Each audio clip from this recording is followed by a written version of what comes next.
having the privilege of working now with literally over the course of these years, 50 million people, 4 million people in live seminars over a period now of 34 years. And at this point, I'd have to be an idiot not to see there are patterns in human behavior around the world. That while all of us are totally unique as human beings, there are certain things that cause us to succeed and certain things that cause us to fail. There are certain things that'll make you miserable in the middle of good times, and there are things that'll make you feel extraordinary even when times are extremely tough. And once you know what those patterns are, and you learn how to take control of them, your whole life can change. I don't know if you've never met me before, you might think I'm Mr. Positive Thinking. I'm not. I'm not here today to come pump you up and say, go to your garden and chant, there's no weeds, there's no weeds, there's no weeds. I'm here to say, bullshit, there's weeds, let me show you where they are and let's pull them out. I'm very pragmatic about what does it take to make life work. But what I want you to know is, Australia, of all the places on the face of the earth, when I was talking to my client, he was saying, Tony, of all the places on earth, there's one place you'd pick to have a great quality of life with your family that will weather the storm the best, it's Australia, by far. You guys are in the best place on earth to make it through this situation and take advantage of it. But the real secret is, whether you suffer or whether you succeed is not going to be based on the season. Some people freeze to death in the middle of the winter. Other people ski and snowboard. It really comes down to what are you going to do? So as I was coming here, I was thinking, what can I do to show you how to take advantage of the season? What can I do to show you how you can absolutely, doesn't matter what the season is a bad season financially a good or bad time to start a business? Tell me, which one? When the economy is toughest, is it a good or bad time to start a business? You tell me. Which one? Well, of course, that's what he expects me to say is good. But it's the truth. If you look at the Fortune 1000 companies around the world, 65% of them were started in a depression or a recession. The reason is they were started with somebody when all the competition was freaking out. Somebody could start, like Apple Computers, in the middle of a recession with selling their Volkswagen bus and coming out with some ideas because everybody else was scared and wasn't willing to do whatever it took. Disney started in the Depression, right? Fortune magazine started in a depression. How are you going to build your fortune in the middle of a depression? It's why they're one of the strongest companies in the magazine business, and a business that's pretty horrible for most people. If you look at Microsoft, it was a recession. You look at the best and most powerful companies, it's because they understood something that's really critical, and that is, don't ask it be easier, ask and make yourself better. If you get strong during the tough time, you'll dominate for the rest of your life. What I think would be useful is maybe walk you through a tool that I've got that I've developed over the years to turn companies around. And the fundamental tool is there are areas of your business, every one of you in this room, no matter what your business is, if you're in business, you're probably doing something well. How many got some area of your business you're proud of, whether it be marketing or sales or the product or the service? How many got an area you're proud of? Say I. How many got an area you're less than proud of? Say I. The challenge is, where does our energy go? To the areas we feel most skilled and powerful in, or least skilled and least powerful in? Which one? No, our energy tends to go to the areas we feel most powerful. We do what makes us feel good. We do what we feel competent in, not what we feel incompetent in. And business is complex. It doesn't have to be, but it is.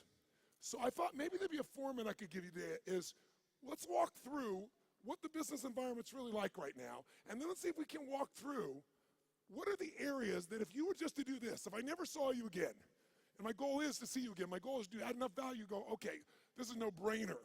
I'm gonna take 4 days when Tony comes back, I'm gonna go in this experience and be immersed and grow my business 30 to 100%. But if I don't, here's what I want you to do, or if you don't. I'm gonna cover 7 areas that are what I call the 7 forces of your business. Each force has a forceful impact on your level of success or failure, profitability, etc. There's some areas I bet you're doing good in. Some areas you could do better in. Some areas you're very weak in. The problem is, a chain is only as strong as its weakest what? And in business, so many businesses go through challenges because those weak links are the ones that destroy you, not your strengths. It's true around the world, but actually Australian business is interesting, a little bit more intense than even business in the US in one category. What percentage of Australian businesses are still alive 5 years after they start? Who knows? What percentage of Australian businesses are still alive 5 years after they start?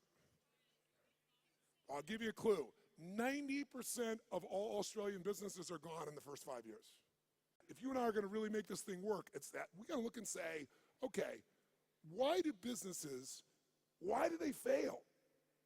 Why do so many businesses fail? Why is it? I mean, good-intentioned people, smart people, strong people, and yet they still fail. And many of them had good products, good services. They had great advantages when they start. They may have been successful for 3 or 4 or 5 years or even 10 years. And now they're gone. I will tell you what I've seen in my life, and I've had the privilege now of working around the world with 50 million people through my books and tapes and audio and video programs, but I've worked with 4 million people, 4 million from 100 different countries over the last 34 years. I can clearly tell you there's patterns you don't miss when you've been with that many people and that many businesses. And the one pattern I can tell you above anything else is most businesses fail because they fail to anticipate what's coming. Write that down. Write down, anticipation is the ultimate power.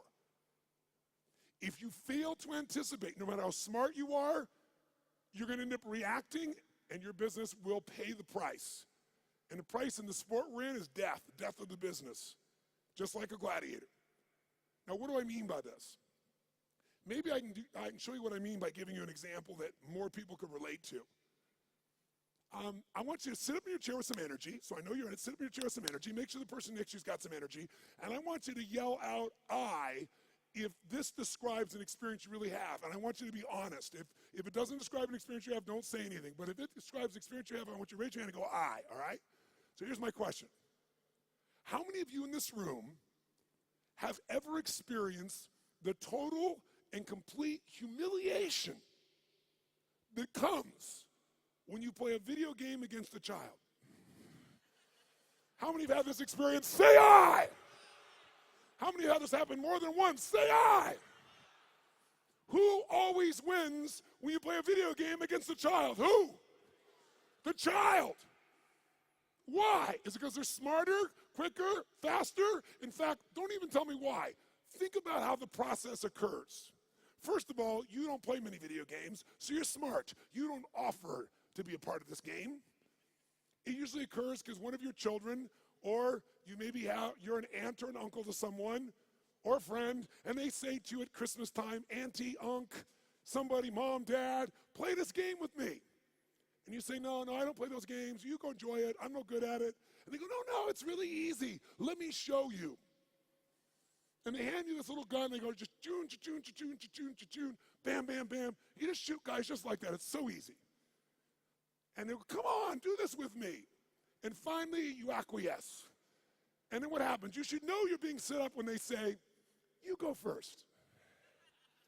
And what happens? You pick up that gun, and these aliens come at you, choom, choom, choom, and you're dead usually in about 3.8 seconds. Now the child takes the gun. What happens?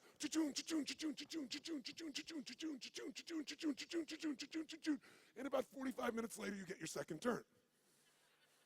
Who knows what I'm talking about here? Say I. Now you're pissed, right? You're like getting competitive. I'm not getting shot in 3 seconds. So now you're really focused, and you get shot in the back, and you're dead in 2 seconds. The kids, 45 minutes later, you get your third one. The kid scores 480 million points, you get 3. Who's had this experience? Say I. Why does the child always win? Is it because they're younger, faster, smarter, more flexible? Their minds are wired this way. No, listen to me. The child always wins because they played this game before. And because they played the game before, listen to me, key words, they know the road ahead. And if you know the road ahead, you have the ultimate advantage over everyone around you. You must know the road ahead. Why? Because when you know the road ahead, you can anticipate. Write it down again. Anticipation is the ultimate advantage in business and in life.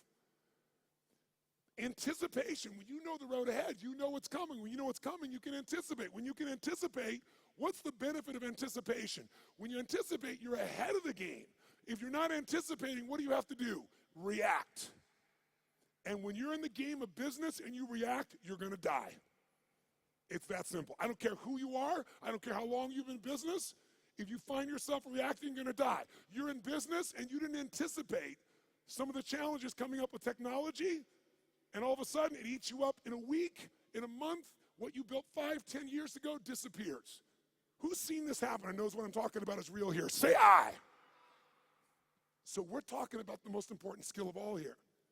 Anticipation, because otherwise you're reacting. Why does the kid succeed? They played it so many times. Guess what they know when the game starts? First bad guy's here, second bad guy's here, third bad guy's here.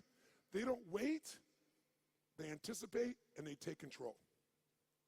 If there's one gift you could give yourself, it's to know this. Write this down if you would. The biggest chokehold in any business, is always the owner/leader. It's the owner-leader's psychology or skills. The biggest chokehold in any business is the owner-leader's psychology or skills. Your mindset, what eats you up is you don't know what's coming. You don't have the skill to handle what's coming because you don't know it. Or you're so beat up psychologically, emotionally, by what you've been through, you can't find the answer. So as a result, you end up with a story that limits you. You end up in a state that limits you. What's stopping the business, another way of saying this is, the story, the state, and the strategy of the owner or the leader. If you change that owner or leader's state, story, and strategy, you change everything. If you don't, they're not going to succeed. So Bill Gates is a gutsy bastard. Bill Gates has a lot of, the guy took big risks. He was at Harvard, had a great education set up, wasn't doing so good, but he read a magazine article about the first personal computer called the Altair. And as he read it, he said, you know what? I think this is the future. He anticipated the changes that would come in the future. But he had guts and he took a risk. That's why he's who he is. He called the guy up and he said, listen, I see you got this new computer. You guys need software for that. He said, I've written software for it that'll make it run perfectly. Was that true? Yes or no? It's total bullshit. He made it up. He was just being gutsy and saying, if I tell the guy I've got software and he says, come see me, I'm going to figure out how to do it. Pretty ballsy. Sure enough, the guy said, bring it to me in 3 weeks. So he had 3 weeks to come up with software between he and his partner. And he worked around the clock. And literally, when he went to Altair, New Mexico, to show this software, he didn't have a computer to test it on. He didn't know if it was going to work for sure. Thank God for his future, it worked. It was a gutsy, risky thing. He invested all his time and energy. He blew off his school. He did everything. And thank God for him, it worked.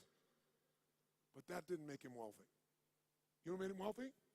Something called MS-DOS. MS-DOS was software that he did not write. He bought MS-DOS that made him $3.5 billion for $50,000. Bill Gates bought it for $50,000 from somebody else. He saw IBM and he was studying his competition. And he said, they think they're in the computer business, and I think the computer business is going to become a commodity at some point in the future. I want to control the intelligence that controls those computers. So what I'm going to do is I'll offer the software and I'll just go buy it from this kid over here. Now $50,000 is a huge sum of money. Most business people don't have guts, they don't take risks, and they don't invest. He said, I got to do this. Rolled the dice, got it locked up, went to IBM and convinced them. Now IBM wanted it. What did IBM want to do? They wanted to buy it from him. He said, no, I'll rent it to you. They said, no, no, no. He said, look, you're not in the software business anyway. You're in the computer business. You don't want software. Software changes. You don't know that area. Let me do this for you. The biggest strategic, remember I said your life is controlled by your what? Decisions. That decision made him wealthy. That decision for IBM made them a has-been in a short number of years. You have to anticipate the shifts. Am I making sense with you here, yes or no? So, what's the solution? The solution, listen to me, is constant and never-ending improvement on the areas that control the success or failure of your business. Constant, never-ending improvement. It doesn't have to be huge, but it has to be constant. Incremental improvements in the areas that matter on a regular basis, and you will dominate as long as you also anticipate. So let me give you 7 real fast, because I'm on tight on time. Let me give you the first of the 7. Let me show you how it works. I'm going to start with the end in mind. If you're going to be successful in business, the end outcome, what makes somebody successful in business, is not that they make a sale. If all you do is make a sale, you made a little money. To have a business, it has to be sustained. To be sustained, you have to build clients, or at a minimum, what I would call raving fan clients, raving fan customers. Now, why is the target of all business a raving fan customer? Well, first of all, what makes a human being wealthy in financial terms? What will make you wealthy is only one way to get wealthy and stay wealthy. Add more value to other people's lives than anyone else can possibly do. If you add more value than anybody else, you will have people be a raving fan of your product, service, or company. And raving fans are the best marketing in the world, because today, nobody pays attention to advertising unless it's shocking. And even then, it doesn't necessarily sell the product. What sells products today is people telling people this is the best shit you can get. How many agree with me on this right now? Say aye. And you can't buy that word of mouth.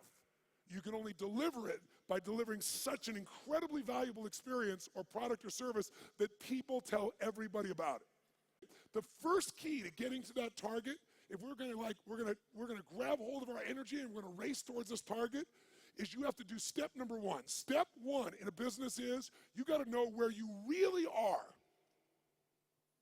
You got to know where you really are, and you got to build what I call a business map. Now, what do I mean by a business map? Well, think of it this way. How many of you in this room have a 5-year business plan right now for your company? 5-year business plan, raise your hand. Now, a group of 9,000 people, I'm seeing maybe a dozen hands. The reason you're seeing a dozen hands is because even if you have to have a 5-year plan, it's bullshit. And I'm not being disrespectful. It's bullshit. Why is it bullshit? Everyone tell me. Why is a 5-year business plan in the world we live in today total bullshit? Why? Because the world is changing so fast, you have no clue what's going to be here in 5 years. You're kidding yourself. So what do? Throw up your hands and just hope it works out well? That's a disaster too. What you need is a business map. A business map means you understand the territory. You understand what's happening, where it's happening, so as you're moving along, you can adjust with that map to get where you want to go as the environment changes.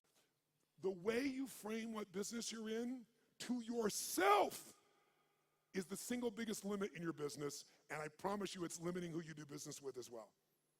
You know, if you ask Peter Drucker, one of the greatest business geniuses of all time, he used to say, there's really only one question, maybe 2 in business. His question is, what business are you in, and how's business?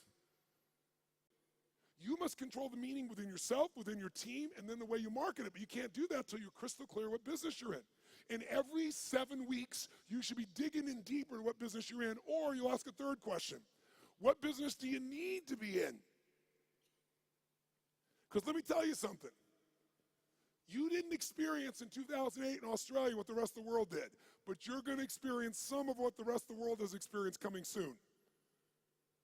You're going to experience it in your real estate market, you're going to experience it in your shares market, and you're going to experience some unemployment on a much larger scale than what you guys are uncomfortable with right now. It's coming. I'm not here to be Mr. Positive, and I'm not being negative. I'm saying it's coming, so you want to take advantage of winter, not let it freeze you to death. And you can, because when everybody else is scared and hesitating, if you're doing the things I'm showing you, you will take their market share and you will dominate. Even if you're a little guy, you can become a big guy in this time. Because the time in which things change is tough times. That's when little guys become big guys. Because the big guys are doing the same boring shit over and over again and they're not flexible. But I got to tell you something. In order to succeed in your business, you got to fall in love with your clients and not with your products and services. But here's the other question. What stage of the life cycle of a business are you in? Listen to me. This understanding is the most important understanding of all, and I can't give it to you all here. I take a day on this. When I say I give people $1 million guarantee, the reason I'm giving that $1 million guarantee and no one ever takes me up on it, I mean, I think 2 times in 3 years someone's taken me up on it, and when they did, I've been glad because I didn't want a stupid person in my seminar. I was like, if you can't see this is gonna save you $1 million and make you $1 million, you shouldn't be in here, right? I'm happy to refund your money, is this material. And this material is understanding the life stage of a business. See, businesses have life cycles just like humans do. So watch this for a second. Which can get into more trouble, an infant or a toddler? Quick, nice and loud, which one? Nice and loud, which one? Why? Because the toddler's more mobile. They can go, what does this rock taste like, right? Which one could get more in trouble, a toddler or a teenager? That's right. Tell me, if you give your car to a teenager and you say, drive it never above the speed limit, what can you promise and guarantee they're going to do? Are they going to speed, yes or no? And the worst thing that can happen is they get away with it. Let me explain what I mean. Businesses have stages of development. What did I tell you was the most important thing to business? The power of anticipation. What if there was a way to know in advance what problems you were going to have in your business before they happened? You knew exactly what they were, how they were going to happen, and what to do to prevent them right now, no matter what stage you're in. How many think that'd be worth its weight in gold? Raise your right hand, say aye. That's what happens when you understand the stage. Let's go to number 2. The second key force of business that you got to be working on is constant strategic innovation. Now, what the hell does that mean? Sounds so complex. Strategic innovation. Notice I didn't just say innovate. You can innovate, and it may not make a difference. And innovation takes time, energy, and money. It's got to be innovation the customer cares about. Let's go back to Peter Drucker for a moment. Peter Drucker has always said that the core of all business is only 2 things. If a business is successful, these 2 things are its core: innovation and marketing. Everybody else in your company is employed by the people who innovate and market for your company. Because without them, there is no company. Now, what does innovation mean? It means finding a way to meet people's what? Needs. It means finding a way to add more what? Than anybody else is adding. But listen to me, and maybe this will help you understand innovation in a different way. People say, but I am meeting their needs, and my customers are really happy, so why innovate? Because it's called innovate or die in the world we live in. Let me explain why. How often does Apple Computer, even though they're the best, find a way to innovate again? How often can you count on it? Is it consistent, yes or no? Every year, sometimes multiple times in a year. Isn't it true? That's why they're number 1. So what you have to do is you can't just meet your needs. You got to meet their needs in a new way. Meet the needs even more. Add more value, but do it in a new way. That's how you have raving fan clients. It's not enough to meet their needs. It's not enough to add more value. Got to do it in new ways all the time. It makes it sexy. It makes it mysterious. It makes it interesting. It makes them want to engage you. It gets them to tell everybody else about the new thing you're doing. Okay? Now, let's go to number 3 real fast. I'm going to have to kick this in gear to catch up. So number 3 is, if you, what was it that we said Drucker said? All business is 2 things, innovation and what?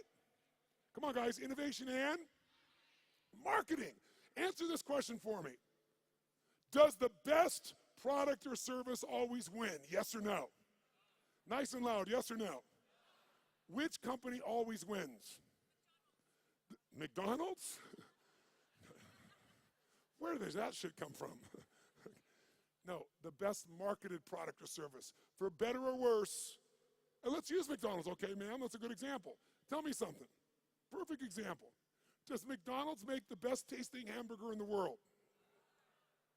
Notice we got a universal 9,000 person response. No. Is it the tastiest? Is it the best quality? Yes or no? But it is the best what? Marketed, as you would say, marketed in the world. I call it marketed.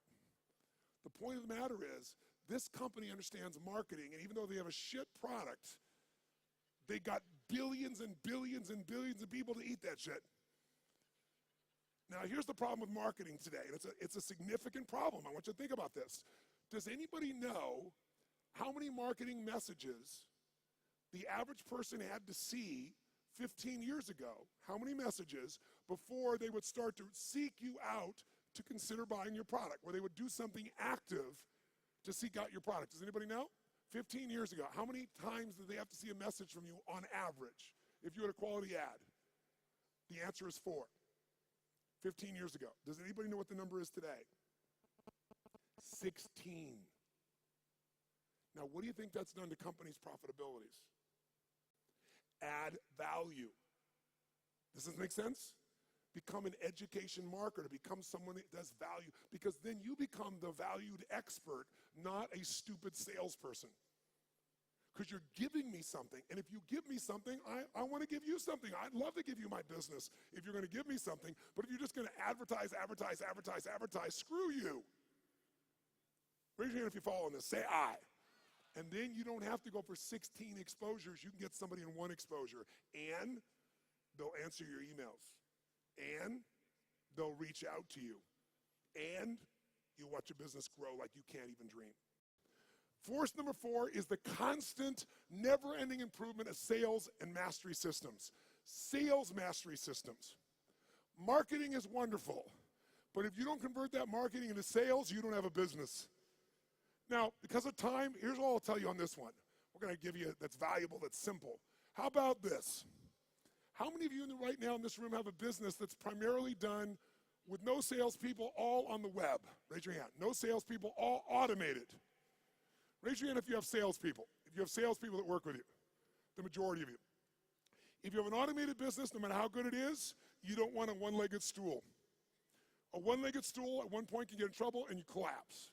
You want at least 3 legs, and one of those legs, as a minimum, has got to be a sales team. Now, how can you grow, though, when you're a brand new small business or you've been around a while? Well, technology today allows us to be able to hire people to go to work for us literally 24/7, 365 all around the world. We literally have more than 150 people that work for one of my companies, all of which live in different parts of the world, all of which we know only by way of our experience of them, by way of Skype calls where we can see them and coach them, but we measure them better than the persons in the same room with us in the old days. We know what they're doing every moment. We know people are responding. We know everything because it's all fed to us by the web. We have virtual companies now. So if you don't have a lot of resources, we can show you how to get 3 or 5 salespeople in your little company, like these couple of guys here that right now are operators.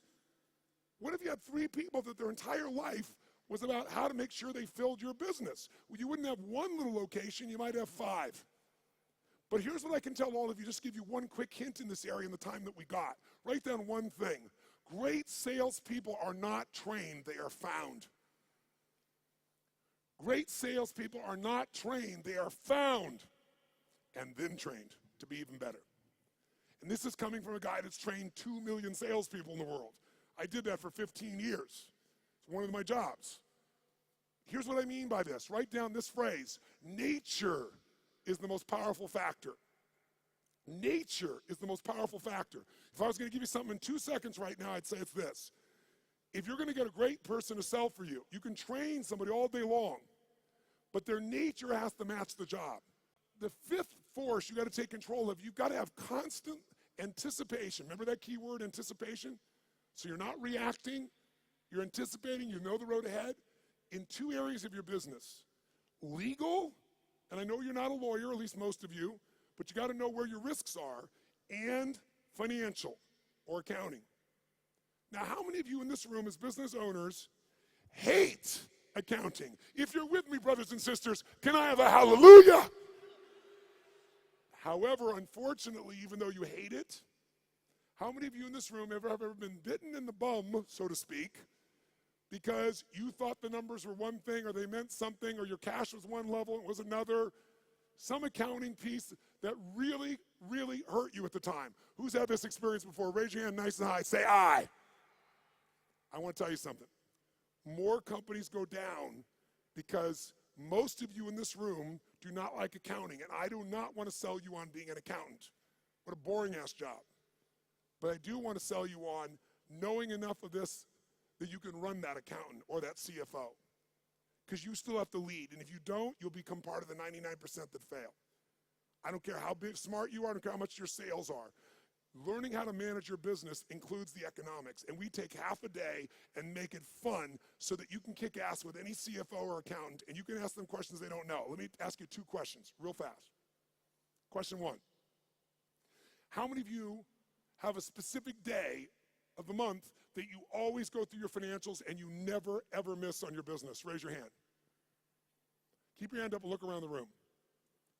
It's not even 3% of the room that does this. That's why 99% go out of business. Remember I said in the beginning, what is the chokehold in the business? It's the psychology and the skills of the entrepreneur. If you don't develop the skill of knowing how to manage the finances, I don't mean write it down and do the accounting. I mean know how to read that and use that information as intelligence to guide yourself, you're gonna be in trouble. In business, nobody gets a special license. You can go out there and know nothing about numbers except what you think you know, and that's why you go out of business. This is a skill. If you don't get it from me, you better go get it now. But I can give it to you in a fun way in half a day of the 4 days, where you'll be able to read financials and find stuff your accountant's not finding. And then what you want to find is the intelligence that allows you to know how to run your business more effectively. I'll give you a little clue. Who here knows the 3 documents you've got to see every single month to run your business? Raise your hand if you know the 3 and can name them. Look around the room. Look at this. We got 9,000 people in this room, and maybe 20% of you even know the documents. You don't review them, you don't even know what they are. Here, I'll give you a little gift, something that took me 20 years to figure out. Little gift. If you got a business that has a 20% margin of net profit, and most of you probably have a margin less than that, some of you maybe more than that. But if you have that, and you just cut 12% of your costs, 12% of your costs on a 20% margin company, you'll grow your profits by 50%, meaning you'll have a 30% margin. If you want to, listen to me, you want to grow your profits 50%, all you have to do is cut 12% of your costs. But you're never going to do that when you don't even look at your own financials. Let's go to the next one. Finally, number 6. Number 6 is, what if I said to you there was treasure in your business, and that treasure is just waiting for you to come by and pick it up? But you got to dig for it. But if you pick it up, it's going to cost you nothing. What if I said to every one of you in this room, no bullshit, no hyperbole, no exaggeration. In the next 6 to 12 months, 18 months at the outside, in a tougher economy even, you could grow your business 30 to 130%, no exaggeration, no hyperbole. And it's not going to cost you any more money to do it. When I say it's not cost you any money, let me be honest. You might find by spending $5,000, you could make $150,000. Or by spending 10, you could make $500,000. So to me, that's not spending money. How many follow what I'm talking about here? Say aye. That is this skill. This is my strongest skill. This is why companies call me in to do turnarounds. This is why my companies are where they are through all the economies and all the countries I've been in, all the industries. You have to learn the skill of optimization and maximization. That's this point. You have to learn to optimize and maximize your business on an ongoing basis. Now, what does that mean? It means figuring out how to do what you're already doing, where you get a geometric result from a bunch of small changes. Small changes that accumulate to create a geometric change. But you gotta master this. Go home and figure this out by itself if you want to, and you can start making progress right away.